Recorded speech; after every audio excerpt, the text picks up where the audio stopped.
Welcome to the Mayor's Forum. I'm Joe Petty, Mayor of the City of Worcester. Joining me today in the show is John Lewis, Sergeant John Lewis. Thank you. A member of the Police Department. Welcome. Thank you, Mr. And Mayor. welcome back to the Worcester sir. Police. And maybe we'll start with a little background on yourself, where you're from, how long you've been on the Worcester Police Department, Sure. how long you've been Sergeant. Sure. I'm originally from Augusta, Georgia. I've been here in Worcester 30 years. Worcester is my home. I've been a police officer for over 20 years, about 21 years. I've been a sergeant for 10 years. Police sergeant for 10 years, thank you. It's been 10 years. That went by fast. Oh, I remember you were promoted to Sergeant. Yes, and, thank you. That's great. Now, we're celebrating Black History Month this month. Yes. And ran into you, asked you to be on the show, maybe talk a little bit about affirmative action and some of the things you do in the community, how you promote the police department, and maybe give us a little idea how the affirmative action has helped the police department and it's helped the community of Worcester. Absolutely. Well, affirmative action has been in the police department since 1978, since the federal lawsuit, I believe it was called Castro versus Beecher, and the NAACP versus Beecher.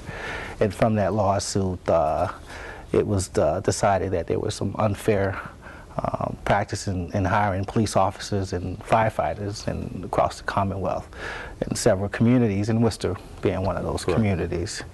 And from this decision, a consent decree was formed. And the consent decree is for African American and Hispanic Americans. And what it basically does is defines a African American and a Hispanic American as a C on a police list, on a police eligibility list, you know, after the exam is taken. And they are normally the first candidate, and then the fourth candidate thereafter. There'll be number 5, then there'll be number 9, then number 13, and 17, and so forth. And then after that, the disabled veterans are placed in. In the first, and then the veterans, and then the non-veterans. Non-veterans is next. Exactly. And it's worked. We have a very diverse community, and so I know we have, we have African American community, we have Hispanic community, and we have probably another 90 to 100 different other ethnic groups here in the city of Worcester. And it's good to have officers of color on the Worcester Police Force, especially when you go out in the community, especially some of the issues that you deal with today. Yeah, absolutely. We found that having a diverse workforce that reflects the community, it breaks down barriers. Yes. It breaks down barriers in the community. And also it helps our workforce get to know each other. It creates an environment of understanding of cultures and religion. And it kind of helps officers, once they know each other of different backgrounds, go out into the community and help them do their jobs when they deal with different cultures. But we are very active in recruitment to Let's talk about recruitment a little bit, because that's important too, is get out to the schools, maybe the high schools or colleges, and let you know when the next you know you gotta be, what, 21 to take the exam now around the SM? You have to be 21 to take the exam, and we're very active in our recruitment. We have several partners. We partner with the Black Clergy Alliance and also with the Iglesias Christian Community Church. We utilize our partnership with the faith leaders within the city. We make sure that they know when the announcement of the examination is going to come. We make sure the applications are there. We make sure that that they can let their membership know that we're having an exam and that we're looking for a particular candidate. We could target the candidates that we want. Like if we have an African community now in the city, we're now reached out to the African clergy to try to help us. That's really our biggest in diversifying our workforce, is dealing with the clergy and the faith leaders. Right. But we also go to the schools, the area colleges, the military units. The gyms is a big plus for us. We also do some advertisement with the media outlets. And how's it working? It's working pretty good. Yeah. It's working pretty good. We are the most diverse department in the city. We have around 63 minority officers out of 418. We're hovering around 15%. So if you include the women, We have 19 women. Right. We have a total diverse workforce of about 19%. So we're on our way then. We're getting there. How do we compare with other departments? Well, I don't really know how the other departments are doing, but I do know that we under our leadership with the current chief Jim. He's done a great job. Great job. That's his #1 priority, is to have our workforce reflect our community. He's done a pretty good job of doing that. He's the best chief I worked for in 20 years. Mm-hmm. He represents the city well. He works hard, and he has good officers like you in the city of Worcester, and getting out into the schools. And just the idea of promoting the Worcester Police Department is, I know you're out in the schools. Well, we have a number of police officers who meet with the youth on a regular basis, and which promotes the Worcester Police Department, whether it be sports, or we're just playing basketball and baseball with the youth of the city of Worcester. Absolutely. We have several units ran out through our GAIN unit. We have a summer camp with our GAIN unit. We have the basketball athletic league, which is called PAL. We also do a youth summit with other agencies, the Boys and Girls Clubs, a big contributor to that. Another thing that we do is the clergy and police mentoring program, where we have police officers work with churches throughout the city. That's great. And about 10 churches that we work with now. We're going to just take a break, and if you'd like to reach me with a question or suggestion, my telephone number and email address is listed on the bottom of the screen. You can also check us out on Facebook and Twitter. We'll be right back after this. Well, welcome back to the Mayor's Forum. I'm Joe Petty. With me, we have Sergeant John Lewis. Thank you. Welcome back here to the show. And Thank you. It's Black History Month. And John, you've been a really steward of the Worcester Police Department. I've known you for the last 14 years. The Worcester Police Department. I watched your career, and you're very involved in the community. And let's just go back and talk about affirmative action and how you see the improvements in the Worcester Police Department and how that relates to the Worcester community itself. Well, I see the affirmative action that really helped diversify our department. Mm-hmm. Without affirmative action, I don't believe we could have this much diversity. I think the consent decree has given us candidates of different background, and we can utilize the standards or the guidelines that are given by the Civil Service Commission through Massachusetts Human Resource Division. We can utilize that and target areas, specific groups that we want to become a police officer for the city of Worcester, and we could change with the tide of diversity, meaning like if we have a large migration of different cultures that come into the city, we could reach out to them and use affirmative action through the Personnel Administrative Rule, Section 10, where we could actually go after the language and the culture. That's a huge issue. Yeah, absolutely. You pull somebody over and you can't speak the language, or you have, it could be anything. It could be maybe the color of the skin, or somebody who's just afraid and never been in this country before. And we do have a large immigrant group here in the city of Worcester, and which you have to deal with every day. And they come from countries where they're not treated very well, especially from authority figures. Yeah, exactly. And as I mentioned earlier, we just recently met with the African clergy of Worcester. We have a large African community starting to migrate here in our lovely city. And one of the concerns from that meeting was exactly the point that you just made, is that a lot of these young people are coming here from war-torn country. And they're walking around our streets, and they are literally afraid of the police because they don't get the same treatment in their country. Right. And so we're in the beginning stage of starting a relationship with the African community, and then we have next year in 2013, where we can start talking with some of these faith leaders and see if they can give us, point us to a candidate that we could groom to take the test. And then we could use some of the affirmative action guidelines to reach down for this candidate and bring them into our department. And what do you see maybe the future of affirmative action going here in the city of Worcester? I see that affirmative action will be around. It's needed, just for that point where you have small groups of different minority groups. Affirmative action allows you to reach these groups, because if you simplify it, if you have 100 people and you have 10 of a minority group and they all take the test, where are those 10 going to line up in the list? So you're never going to get a chance to make your department diverse like the community. So affirmative action is much needed, much needed. So on our way, we have, what you would say, 19%? 19% counting women. Counting women, which is a protected group on the affirmative action, yes. That's great. Now let's tell us some of your personal experiences on the Worcester Police Department. Now, where did you start off when you came in? When I started off, like everyone else started off, is in the cell room. I was there for 3 years. How many years? 3 years. I guess we didn't have too many hirings back then. No, we didn't. And then I went from there to patrol unit for a year, and then I went to become a DARE officer for I remember the DARE program. 3 years, about 5 years. I was assigned to maybe 8 schools, and I taught over 800 students. Really?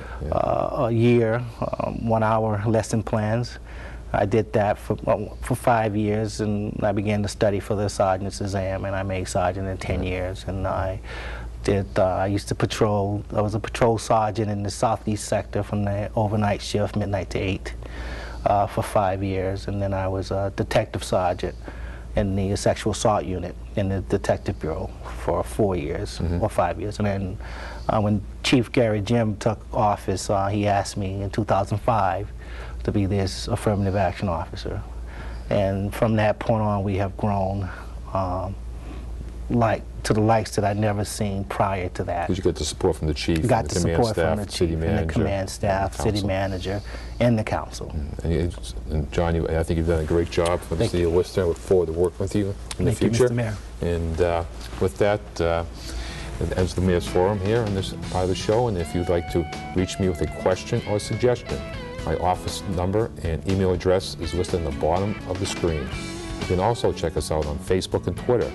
We'll be right back after this.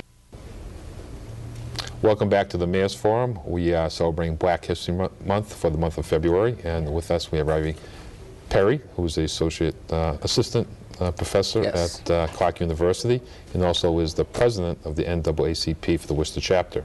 And welcome. Thank you, Mayor. I'm glad to be here. Oh, it's glad to be here. And maybe we can start with, what does this month mean for you, and what the purpose of celebrating Black History Month is? Well, this month means everything to me. As an African American and as the child of educators myself, who really taught the importance of this month, which was originally Negro History Week, and it's become a month now, and it's a great opportunity to really celebrate how African American history and culture and politics is a part of American history, culture, and politics as well. And so the African American story is an American story, and it's time for everyone, not just African Americans, to celebrate and commemorate.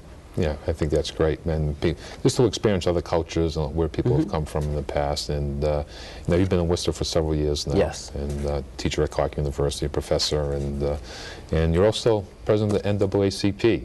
Yeah, that's a fun job. And something that I think you pretty much took control of, something you were involved with that you wanted to do. And how's that experience? Well, that was a good experience. That was a grassroots effort led by a host of people from throughout the community who really felt the need to reinvigorate the community with a new NAACP branch. And that started a little over a year ago. We've been growing in membership every month since, and so we're really proud of that effort. It's a lot of work to do to really sell our mission, so to speak, which is to fight for the equality of rights of all people. Right. That has been a joy, and it's been a challenge, though, in part because some people still think of the NAACP as solely, for example, advocating for African Americans, and that's not our mission. Our mission is to advocate for the equality of rights of everyone, and so we have our foot, so to speak, in the door of many activities going on throughout the city that affect all types of people, races, colors, creeds, religions, etc. And we're proud of that effort, and we're growing every day, and so it seems to be working. That's great, because I know when you took over, I believe the membership was down a little bit, and you're trying to make it more diverse, bring other people in. And how's that going? It's working out pretty well? It's working out very well. Our membership was so down, in fact, that our charter was removed. And so we've had an NAACP branch here in the city since about the 30s or 40s. And it's been very active off and on, particularly throughout the Civil Rights Movement, particularly throughout the 80s, and now again. And what we're finding is that in order to keep the message of the NAACP alive in the 21st century, we have to stay true to our mission, which is to fight for everyone. Equality of rights is something that is of concern to all people, no matter what your background or your socioeconomic standing might be. And we're here to fight and stand up for all of those voices that may not have one. That's great. Now, how do you get youth involved? It's important, like we were talking earlier about sports here on the show, and how you're trying to get youth interested. So you can catch them while they're young, get them involved. And how do you do that as president of the NAACP? Well, there's several ways. One, we have an official program, standing committee called ACTSO, which is an acronym. It's ACT-SO, and it stands for Academic, Cultural, Technological, and Scientific Olympics. And it's a local program where high school students from throughout the Worcester region who are either homeschooled or public-private parochial, does not matter, but somewhere in grades 9 through 12 could compete in any of 26 categories, from engineering to music to arts to oratory to dance to theater, what have you. And then the winners of that of their respective categories will be going to our national convention in July for to compete against other winners in the local units in which they may have participated. And so it's going to be a great opportunity to see that there are more than just you, perhaps, as the young people playing the violin or playing the oboe or singing very well, or who's involved in theater. And it really is a life-changing experience for young people, particularly young kids of color, to see that there are other people who are doing just as well as you are, and you're not the only one. And that's something that we're going to be doing at a local high school citywide competition in April, and then we're going to have the national competition in July in Houston, Texas. And that's how you sort of promote some activism with the youth. And how do you do that? People weren't involved in the civil rights movement 40, 50 years ago. And, right, yeah, how do you connect that? That's always a challenge. It's always a challenge. And what we find is that we try to enter into the schools and meet young people where they are, whether it be through groups like U Inc. or Dynamy or others, where we can find young people. We have strong relationships with the Worcester Youth Center. In fact, some of our meetings are held there. Same thing with the Boys and Girls Club. So we try to be visible in where young people are. We also have opportunities. We're trying to increase our young membership, youth membership, and so if we have 25 members who are young people, and we're almost there now, then we'll be able to create a youth committee as well, so we can talk about how the quality of rights and issues affect young people. And so we're really encouraging about getting young people involved in that level. But we also have a somewhat of an advocacy role as well, as you know, of working with the city and working with you in particular, and many others throughout the city, and promoting the types of activities that you are doing on behalf of young people. And we believe it's our job to help promote that as well. So whether it be the Youth Council initiative that's starting, or creating more opportunities for young people to get involved by shadowing other committees or what have you, we're very excited about that effort, and we're proud to be supportive. I know in the Youth Council's coming up, and people have, I think, until March 1st, if they're interested. I think it's like 14 youth they're going to put on. I think so, yeah. And if you're interested, there's a website, and the Worcester website, and then you can go and sign up and send their information in. And I think it's going to be, and it's just getting off the ground, and this is where you want to get in, because there'll be a lot more excitement. It is. It's going to be great. It's a life-changing experience for young people to see how the city conducts its business. And then we talked about an idea that you came up with, and we talked about from other communities, the idea of getting maybe some youth involved on some committees here in the city of Worcester, whether it be with the advisory council and some of the committees that they form. Maybe it could be some seniors in high school, some college kids. Again, trying to get the youth involved, be part of the democracy here in the city of Worcester. And we think that's important not only for young people, but we also find that there's a growing number of young people who are also young people who we might consider of color, of various backgrounds. And so that's also another opportunity to help diversify the city's boards and commissions. And plus you can lock them in. Right, and because you can lock them in, and that's important financially, but also socially as well. You can lock them in so they stay in Worcester after high school and college, and that's great for the city. Now, what do you think, as some of the civil rights issues facing this country, what do you think some of the most important issues are that the country's facing? Well, the most important issue today has to be economic issues, job opportunities, job placement, and frankly, just hiring people. If there is a bad unemployment rate for the nation, then it is terrible for example, African Americans and for Latinos. For right now, there's 8.3% unemployment rate for the nation. That means that it's roughly about 16% for African Americans, if not higher, depending on certain communities. There are certain communities that have African American unemployment, particularly Black youth unemployment, up to 50%.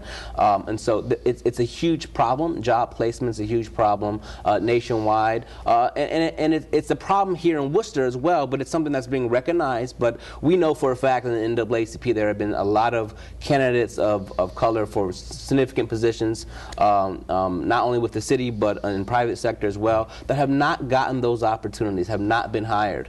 And those are people who we believe to be qualified, and so we're working with various sectors of the city, private and public, to ensure that we can help diversify the workforce, not only again in terms of the city, but also in terms of private entities as well. And there's a lot of work to do there. Yeah, it's an important issue because as the city becomes more diversified, and people need to have jobs. Right. And that just shows a sign of a successful city. And the people can work here, raise their family here. Pretty much everybody, I always believe, wants the same thing, whether it be, providing for their family, have a job, provide, good education, and public safety, and live in peace.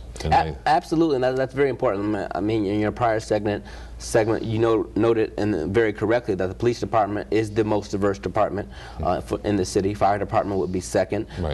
But in total, it's only 10%. 10%, meaning that there's only 10% of the city's total workforce that we would identify as minority. And we find that to be lagging, given the fact that there's 35% people of color here in the city. And so we obviously are in the business of encouraging the city, but again, private sector as well, to identify those candidates of color who do have the experience, do have the educational background, do have the skills necessary to succeed in that position. We know there are plenty of them out there. We know many of them are applying, and we hope to see more of them get the jobs. And I think you're right. I think the city, we should have our ear. We're trying to pay attention, trying to do the right thing. And with that, we are going to go to break. And this has been the Mayor's Forum.